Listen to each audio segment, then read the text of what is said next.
నమస్తే అండి, అందరికీ welcome to our channel Podirillu by IPS. Andhra special బెండకాయ పులుసు చాలా రుచిగా ఉంటుంది, తప్పకుండా ట్రై చేయండి.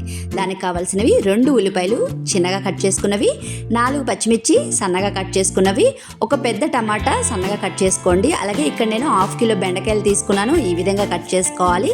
అలాగే చింతపండు, ఒక నిమ్మకాయ సైజ్ అంతా చింతపండు నానపెట్టుకోండి, పెద్ద నిమ్మకాయ సైజ్ అంతా చింతపండు నానపెట్టుకోవాలి. తర్వాత స్టవ్ ఆన్ చేసుకొని కడాయి పెట్టుకొని కర్రీకి సరిపడా ఆయిల్ వేసుకోవాలి. ఆయిల్ హీట్ అయిన తర్వాత ఒక 1/2 స్పూను మెంతులు, 2 రెమ్మల కరివేపాకు వేసుకొని ఫ్రై చేసుకోవాలి. ఫ్రై అయిన తర్వాత ఉల్లిపాయ ముక్కలు, పచ్చిమిర్చి ముక్కలు వేసుకొని ఉల్లిపాయలు మెత్తపడేంత వరకు ఫ్రై చేసుకోవాలి.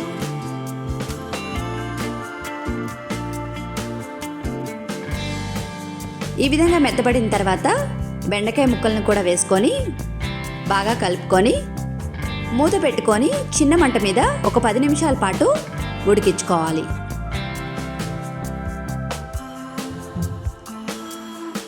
మనకు ఒక 50% ఉడికితే సరిపోతుందండి.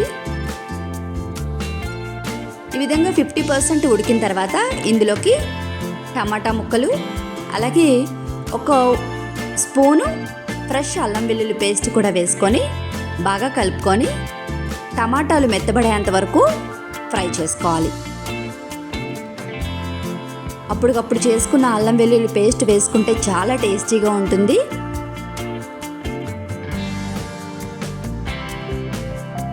ఈ విధంగా ఫ్రై చేసుకున్న తర్వాత ఇందులోకి ఒక 1/2 స్పూన్ పసుపు వేసుకొని పచ్చివాసన పోయేంత వరకు మరో నిమిషం పాటు ఫ్రై చేసుకోవాలి.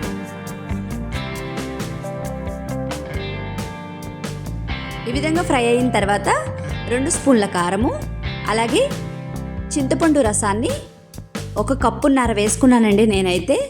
మీకు ఇంకా ఒకవేళ పులుసు కావాలి అంటే కనుక ఒక 2 కప్పులు వేసుకోండి.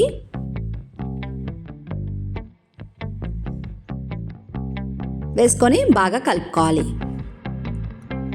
ఈ విధంగా కలుపుకున్న తర్వాత మీడియం మంట మీద మూత పెట్టుకొని ఉడికించుకోవాలి. రుచికి సరిపడా సాల్ట్ కూడా వేసుకోవాలి, నేను చెప్పడం మర్చిపోయాను. సాల్ట్ వేసుకొని మూత పెట్టుకొని మీడియం మంట మీద ఉడికించుకోవాలి. ఇలా ఉడుకుతున్నప్పుడు మీరు 1/2 స్పూను ధనియాల పొడి కూడా వేసుకొని బాగా కలుపుకొని మూత పెట్టుకొని దగ్గర పడేంత వరకు మీడియం మంట మీద ఉడికించుకోవాలి. ఈ విధంగా దగ్గర పడితే సరిపోతుందండి. ఇప్పుడు మనం ఇందులోకి ఒక చిన్న కప్పు కొత్తిమీర వేసుకొని స్టవ్ ఆఫ్ చేసుకోవాలి. అంతే, ఎంతో టేస్టీగా ఉండే బెండకాయ పులుసు ఈ విధంగా చేశారంటే రుచిగా ఉంటుంది, అలాగే కమ్మగా కూడా ఉంటుంది.